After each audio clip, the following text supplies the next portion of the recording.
할렐루야. 오늘도 우재교회 금요기도회에 찾으신 많은 성도님들을 예수님의 이름으로 환영하고 축복합니다. 혹시 우리 성도님들은 지난 한 주 동안 어떠한 삶을 사셨습니까? 지난 주일부터 오늘까지 말씀의 은혜가 가득한 삶을 사셨습니까? 아니면 세상 가운데 파묻혀 세상 가운데 넘어지고 슬퍼하고 애통하다가 그 마음 부여잡기 위해 이곳에 오셨습니까? 많은 사람들이 세상 가운데 살아가다 보면 세상 가운데 넘어질 수밖에 없고 세상 가운데 물들 수밖에 없고 세상의 아픔 가운데 우리의 삶을 채울 수밖에 없습니다. 그러나 그럼에도 불구하고 하나님께서 함께 하시는 이곳에 나와 함께 찬양하며 기도할 때 우리의 세상에 있는 것이 아니라 하나님의 것으로 채워질 수 있는 귀한 삶을 맛보실 것을 예수님의 이름으로 축복합니다. 우리의 말씀을 보면 1장부터 11장까지는 많은 언약들이 나오고 있음 또한 우리가 볼 수 있지요. 그런데 하나님의 그 언약을 1장부터 11장까지는 다른 말로 암묵적이고 은닉적인 언약이라고 말씀합니다. 많이 드러내고 보여주는 것이 아니라 조금 숨기고 조금 아끼는 언약처럼 보일 수 있다라는 것이지요. 그런데 오늘 우리가 함께 본 창세기 12장은 하나님께서 하나님의 언약을 이제부터는 공개적으로 드러내시는 그런 언약으로 우리가 함께 볼 수 있다라는 것입니다. 언약의 내용에 있어서도 조금은 포괄적이었던 것들이 조금은 세부적으로 명시되어 있음 또한 함께 볼 수 있습니다.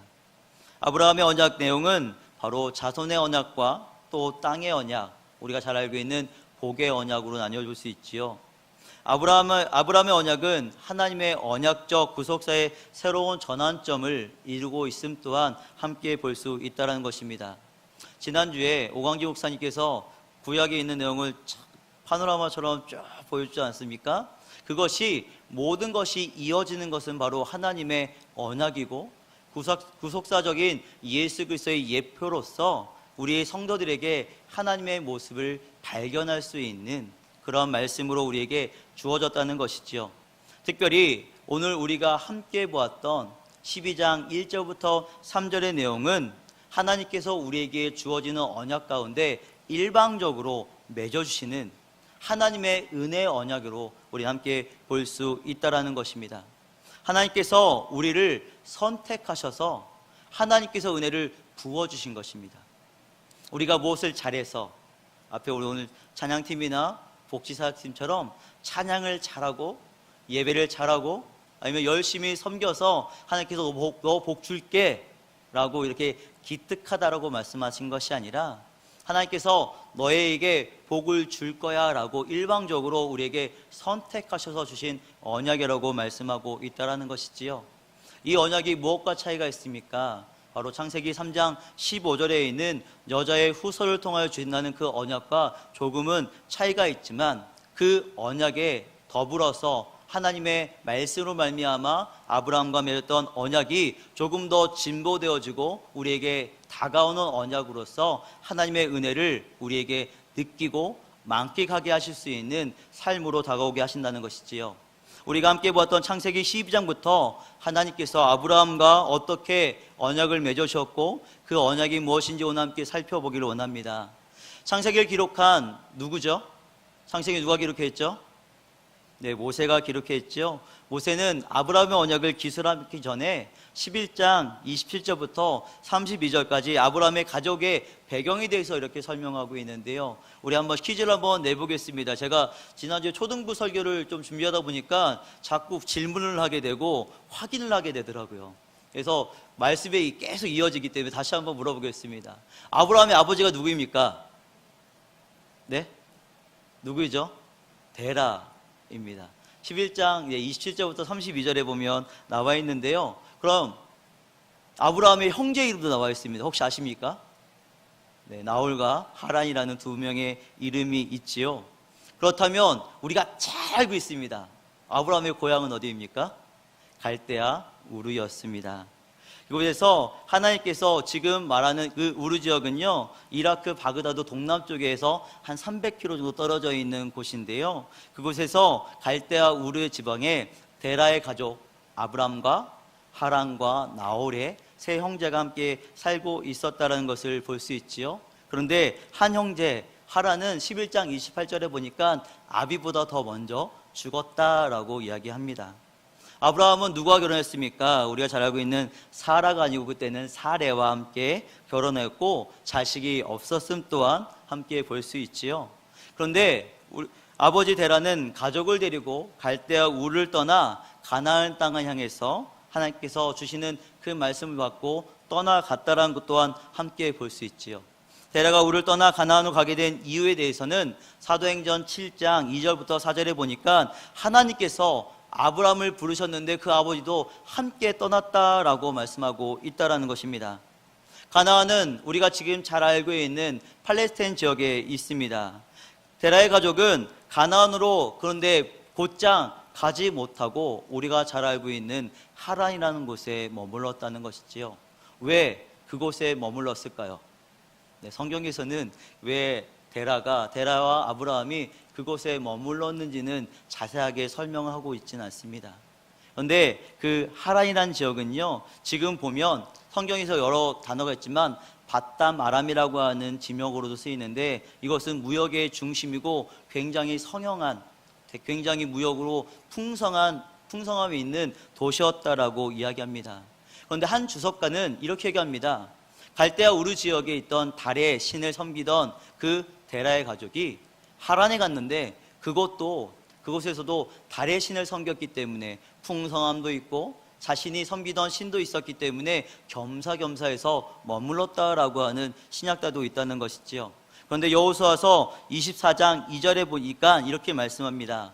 여호수아가 모든 백성에게 이르되 이스라엘의 하나님 여호와의 말씀에 옛적에 너희 조상들 곧 아브라함의 아비 나홀의 아비 데라가 강 저편에 거하여 다른 신들을 섬겼으나 라고 말씀하고 있다는 것이죠.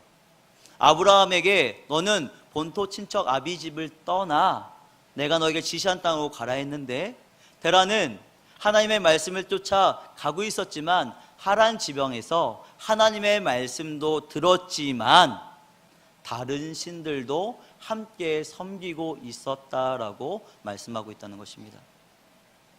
무엇을 말합니까? 하나님의 말씀이 온전하게 있지 않는다면 조금은 쫓아가는 것처럼 보입니다. 제가 뭐라고 했죠? 처럼이라고 얘기했습니다. 하나님의 말씀에 온전히 순종하는 것이 아니라 겉모습만, 마치 하는 것처럼 보여주기 위한 일종의 쇼를 할 수도 있다는 것이죠. 하나님의 사람들이 하나님의 말씀을 듣고 하나님 앞에 살아갈 때 하나님 앞에 순종하며 전적인 신뢰와 믿음으로 살아가야 하는데, 그것이 이루어지지 않았을 때 어떠한 삶이 있습니까? 자꾸 내 곁에 무엇인가 두려워할 때가 있다라는 것이지요.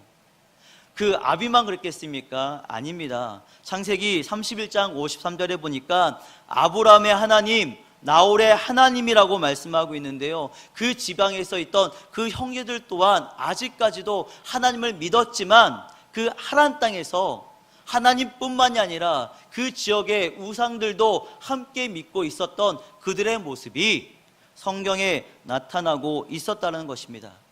그래서 하나님께서는 다시금 아브라함에게 계속해서 갈대아 우르가 아닌 하란이 아닌 하나님께서 지시할 땅으로 가라고 말씀하고 있음을 우리는 함께 볼 수 있는 것이지요. 우리 12장 조금 길지만 1절부터 3절까지 있는 말씀을 다시 한번 읽어보기 원합니다. 12장 1절부터 3절입니다. 함께 읽겠습니다. 시작.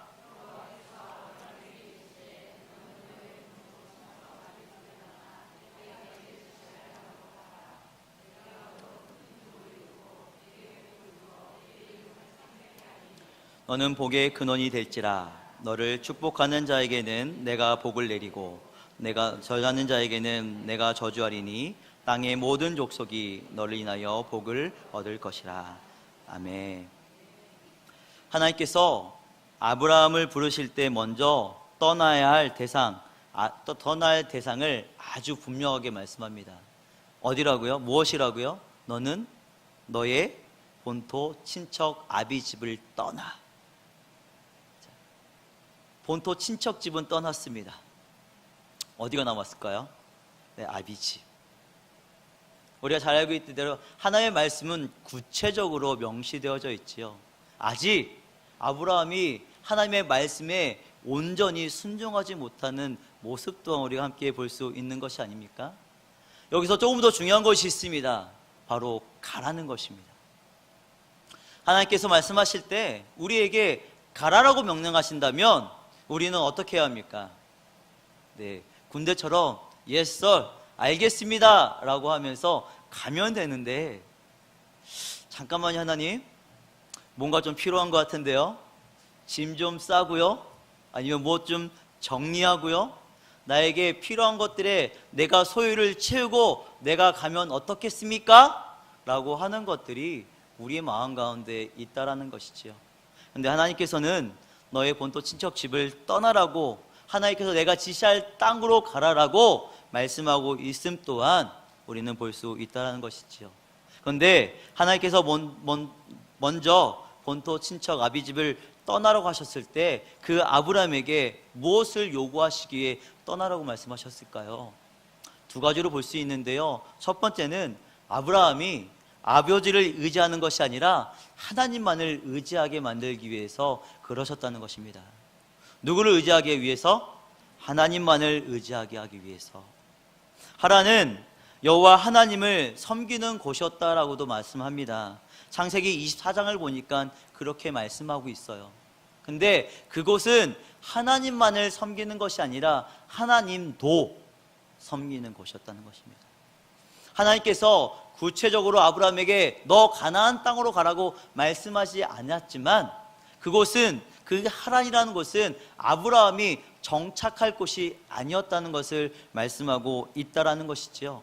하란 지방에 다른 신도 있었기 때문에 아브라함에게는 별로 무역으로 성행하는 지역이었지만 별로 필요 없는 지역이었다라고 말씀하고 있다는 것이지요. 그런 혼합주의적인 곳에서 하나님은 우리를 구별하여 불러내셨다라고 말씀하고 있습니다. 마치 우리 교회가 길에서 조금 멀리 들어와서 이 산자락에 있는 것처럼, 마치 어느 분들은 꼭 수도원에 가는 느낌이에요 라고 이야기하시는데요, 하나님의 말씀은 조금은 더 우리에게 구별된 것들을 말씀합니다. 어제는 안 믿다가 오늘 예수 믿은 사람이 어떤 것을 구별할 수 있겠습니까? 예전 것과 늘 혼동하는 삶을 산다는 것이지요. 그런데 하나님의 말씀의 은혜를 구별하여 또 체험하고 그것을 확증하는 삶을 사는 사람들은 어떻습니까? 내가 버릴 것은 버릴 수 있습니다. 내게 필요하지 않는 것은 취하지 않을 수 있습니다. 그런데 우리는 욕심상 무엇인가 보이면 막 쓸어 담는 그런 욕심이 있지 않습니까? 그래서 위험할 때 하나님 아버지만 찾아야 되는데 아빠, 엄마, 부처님도 찾는 분도 계시고요. 네, 무엇인가 내가 생각나는 것 무엇인가는 잡아봐야 될 것이라고 고민하는 사람도 있다라는 것이지요. 그런데 하나님은 질투하는 하나님, 나의 곁에 다른 것을 두기를 원하시지 않는 하나님은 우리에게 하나님만을 바라보라 하시는 절대적인 신앙을 우리에게 요구하신다는 것입니다. 내가 어렵고 슬프고 낙담할 뿐만이 아니라 내가 기쁘고 행복할 때도 내가 잘나서 내가 잘해서가 아니라 나의 하나님께서 나에게 은혜 주시고 사랑 주셔서 나에게 기쁨 또한 있음 또한 고백할 수 있는 삶으로 우리를 부르신다는 것이지요. 아브라함의 신앙을 하나님께서는 세상과 혼동되는 신앙이 아니라 바로 하나님만 의지하는 신앙, 하나님께만 붙들린 신앙을 요구하고 있다는 것입니다.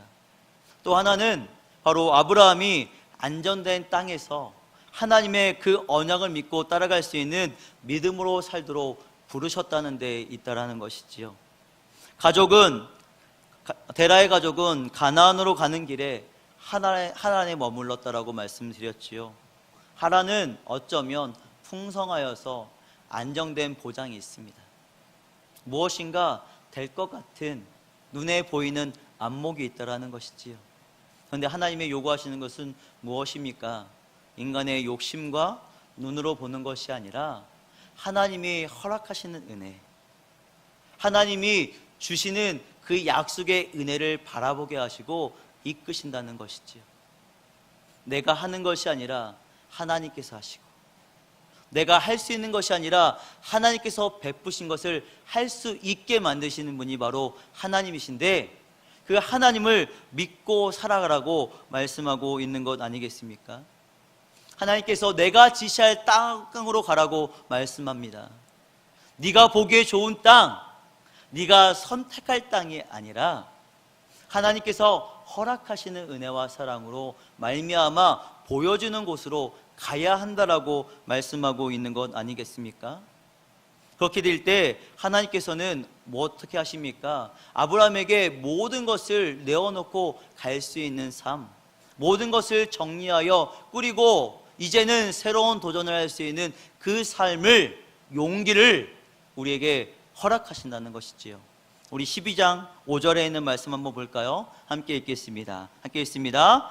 아브라함이 그 아내 사레와 조카 롯과 하란에서 모은 모든 소유와 얻은 사람들을 이끌고 가나안 땅으로 가려고 떠나서 마침내 가나안 땅에 들어갔더라. 아멘. 제가 뭘 좀 강조했죠? 마침내. 어떤 것입니까? 분명히 목적은 그곳이 아닌 줄도 알고 그곳이 맞는 줄도 알았습니다. 근데 그곳에 갇힐 때 마침내 가나안 땅으로 갔다는 것은 분명한 하나님의 사인, 약속이 있었다는 것을 말씀해주고 있다는 것이지요. 계속되는 6절과 7절에 보면 하나님께서는 아브라함에게 내 자손에게 이 땅을 주리라고 약속하심을 보면서 그 땅이 하나님께서 지시할 땅임을 우리는 잘 알 수 있다는 것입니다. 그리고 그 땅에 가면서 하나님께서 아브라함에게 허락하시는 것이 무엇입니까? 바로 복의 근원이 될지라 라고 말씀하고 있는 것 아니겠습니까? 너는 복의 근원이 되어라? 아니면 너는 복 그 자체라고 말씀하고 있다는 것입니다. 하나님의 말씀에 순종하였을 때 잘했다, 충성된 종이라고 칭찬하신 것뿐만이 아니라 네가 복의 근원이야, 네가 복이야 라고 말씀하신다면 아브라함만이 복입니까? 아닙니다. 하나님의 신실한 약속을 믿는 하나님의 모든 백성들이, 모든 자녀들이 하나님의 복이 된다라고 말씀하고 있다라는 것이지요. 믿으십니까? 우리 옆에 있는 분들에게 이렇게 얘기했습니다. 당신이 하나님의 복입니다. 믿으십니까? 그럼 복받은 사람들이 어떠한 삶을 살아야 합니까? 날마다 슬퍼하고 애통하는 삶이 내 앞에 놓여진다 할지라도 그것을 이겨낼 수 있어야 하는 것 아니겠습니까? 복이 있는데, 내가 복인데, 하나님의 은혜인데 내가 왜 슬퍼하고 내가 왜 아파하고 있습니까? 세상이 나를 넘어뜨려 하고 세상이 나를 좌절시키려 할지라도 우리는 하나님의 복이기에 그것을 넉넉히 이기게 할 수 있는 하나님을 믿고 나아갈 수 있어야 하는 것 아니겠습니까? 창세기 1장 28절에 있는 것처럼 하나님이 세상을 만드신 다음에 사람들에게 복을 주시면서 그들 때문에 온 땅이 복을 받게 된다는 것처럼 세상이 개독교라고 욕하면서 교회를 향해 손가락질하는 것이 아니라 세상이 교회 때문에, 교회 다니는 사람들 때문에, 아니 하나님 때문에 우리 우이동 땅이, 우리 강북구 땅이, 대한민국이 하나님이 축복하시는 땅이 되었다라고 고백할 수 있어야 한다는 것이지요. 근데 우리는 어떻습니까? 세상 사람들이 욕하면 움츠러듭니다. 세상 사람들이 비난하는 것에 조금 더 미안합니다 얘기하면서 우리가 더 잘하겠습니다 라고 이야기하는 것이 아니라 우리는 안 그래요, 우리는 아닐 거예요 라고 자꾸 핑계대기, 핑계를 삼기 일수라는 것이지요. 그런데 하나님은 그런 것을 원하지 않는다는 것이지요. 하나님의 백성들에게 하나님의 그 복으로 살아가라고 말씀하고 있다라는 것입니다. 그리고 그 씨로 말미암아, 그 복으로 말미암아 우리는 무엇을 누릴 수 있습니까? 바로 예수 그리스도의 그 생명의 언약으로 말미암아 이 땅에서 끊어지는 생명이 아니라 하늘나라까지 이어지는 그 생명의 언약이 우리에게 약속되어져 있음을 우리는 볼 수 있지 않습니까? 사도 바울은 갈라디아서 3장 8절 이렇게 말씀합니다. 또 하나님이 이방을 믿음으로 말미암아 의로 정하실 것을 성경이 미리 알고 먼저 아브라함에게 복을 전하되 모든 이방이 너를 인하여 복을 받으리라 하였느니라 라고 말씀하고 있으면서 팔레스타인 땅에 그 베들레헴의 작은 곳에서 태어났던 말구에 누셨던 그 예수 그리스도로 말미암아 우리 모두도 이 땅에서 하나님의 말씀을 듣는 우리 모두도 구원받는 복의 자녀가 되었다라고 말씀하고 있지 않습니까? 예수님의 그 사랑이 없었다라면 오늘로써 이제 크리스마스가 24일밖에 남지 않았지만 예수님의 그 사랑이 없었다라면 우리가 이곳에서 예배하고 있는 것이 어쩌면 굉장히 무의미해질 수 있다라는 것이죠. 아니, 예수님이 없었다면 오늘도 우리는 이 곁에서 무엇인가 피를 내서 태우며 하나님께 희생의 제물을 드려야 하는데 우리 너무도 편하게 가벼운 마음으로 교회에 올 수 있고 또 편한 마음으로 하나님께 예배할 수 있지 않습니까? 그렇다면 우리의 삶은 어떻게 해야겠습니까? 하나님의 언약과 그 말씀을 안 우리들은 그 말씀을 지키기 위해 순종하기 위한 처절한 몸부림이 있어야 한다는 것이지요. 세상 가운데 아파하고 슬퍼하라고 말씀드리는 것이 아닙니다. 세상이 우리를 넘어뜨리고 우리에게 시험을 준다 할지라도 그것을 이겨내려고 하는 처절한 몸부림이 하나님의 능력으로 말미암아 우리 안에 있어야 한다는 것이지요. 내가 할 수 있고 내가 이길 수 있는 것이 아니라 하나님이 주시는 능력으로 말미암아 할 수 있고 하나님이 주시는 그 승리로 말미암아 이길 수 있다라고 우리는 고백해야 한다라고 말씀하고 있는 것입니다. 아브라함은 오직 하나님의 말씀만을 의지하여 가나안 땅으로 나갔습니다. 성경에 나와 있는 7절부터 9절에 있는 것처럼 아직도 그가 가야 할 곳을 갈 바를 모를 때도 그는 믿음으로 나아갔다는 것이지요. 오늘 말씀에서 우리는 아브라함을 날마다 들었던 그 아브라함을 다시 한번 새기는 시간이 되기를 간절히 소망합니다. 우리도 아브라함처럼 하나님의 말씀을 믿습니다. 우리도 하나님의 복을 받겠다라고 아멘으로 화답하고 있습니다. 그렇다면 우리도 그 믿음으로 말미암아 하나님께 더 가까이 순종으로 나가야 하지 않겠습니까? 많은 목사님들이 지금 전화하시지요. 내년에 목자와 헬퍼로 각 기관에서 어떤 것을 해주셔야 되죠? 옆에 서 있으면 참 사정하는 모습이 마음 아플 때가 있습니다. 집사님, 권사님, 장로님 얘기할 때 아멘! 먼저 하실 수 있기를 간절히 소망합니다.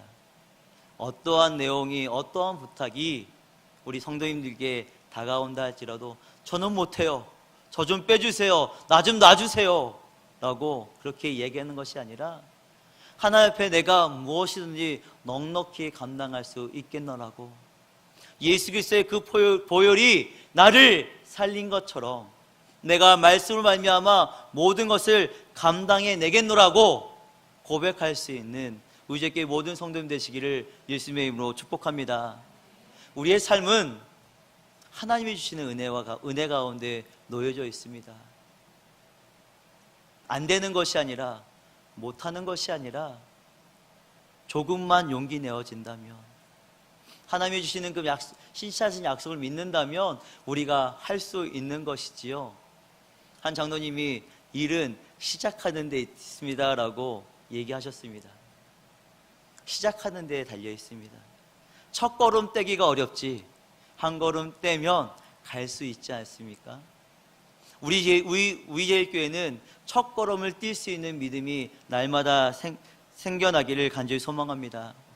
내 앞에 놓여져 있는 안정된 것들, 내가 할 수 있는 풍요로운 것들을 내어놓고 하나님께서 허락하실 그 은혜를 향하여 걸어나갈 수 있는 믿음, 하나님께서 주신다면 나에게 주어졌던 그 어떤 것보다 풍성하고 은혜진 삶이 내 앞에 놓여질 것이라고 하는 그 신실한 믿음의 약속을 부여잡고 나아갈 수 있는 우리 주의 모든 성도님 되시기를 예수님의 이름으로 부탁드립니다.